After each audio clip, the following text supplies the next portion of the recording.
I think the challenge we have is that most of the time we are thinking in terms of, like you said, copying and pasting.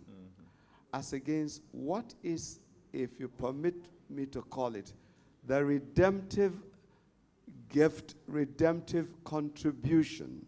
And when I say redemptive, something that would take people out of their bondage. So the continent of Africa, every nation has something unique that is supposed to be contributed to the rest. Meaning, if, for example, what you just gave, the example of, Rwanda, we have seen something that became their own contribution to the rest of the continent. We take that and multiply. But we don't stop there. We look for what is also unique to Ghana. And all of Africa comes together to help Ghana to multiply it, and we go and use it. But if you permit me, let me latch that onto what you had asked earlier concerning Dangote. Right. Why are we not having so many Dangotes? Because somebody like, Additional, Akiumi Additional, for those of you from Nigeria, happened to have believed in Dangote as the Minister of Agriculture that time. Now he is the President of the African Development Bank.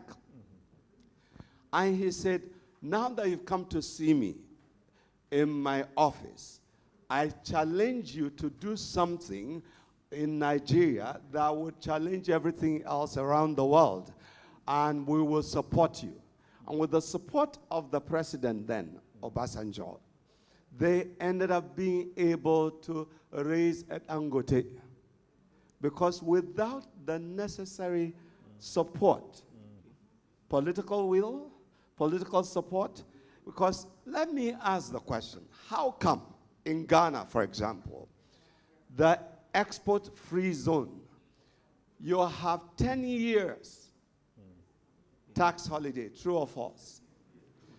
And after the 10 years, you are not allowed to tax them more than 15%. Chamber of Commerce, is that what they give you? So how are you going to, are we talking about magic? No kingdom is run by miracles. Every kingdom is run on systems. So structures must be run with systems that operate the structures. And there must be understanding of the laws that govern the operations of the systems. And there must be principles that everybody is guided by that now undergird the laws that now run the systems that operate the structures.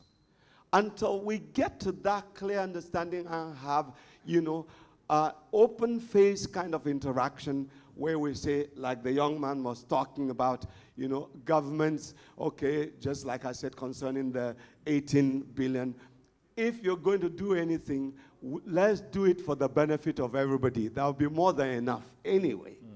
It's just that there is a poverty mentality. Poverty mentality is not lack of money in your pocket.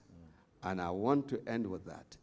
If I gave this bottle of water to you and to another person, and you have a rich man's mentality, and I said, please give it to somebody who needs it now.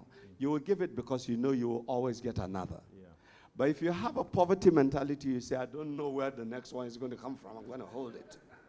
And that is what has caused people to embezzle funds where they're supposed to have a release for the common good, because there will be more than enough for everyone in the common pot. So, in summary, the way we'll be able to have many more Rwandas is leadership. Leadership that has vision. And until we have visionary leaders as ministers, I have said that if I am to advise any president, and I've been privileged to advise quite a few, I say if you are going to have any minister of finance, thank God for the one that is right there from Somalia, and you want to have any minister of education and any of the strategic ministries, you must have one that is a visionary leader that will be in his own rights as though he were the president. If you don't do that, forget it. We're not going anywhere. Thank you.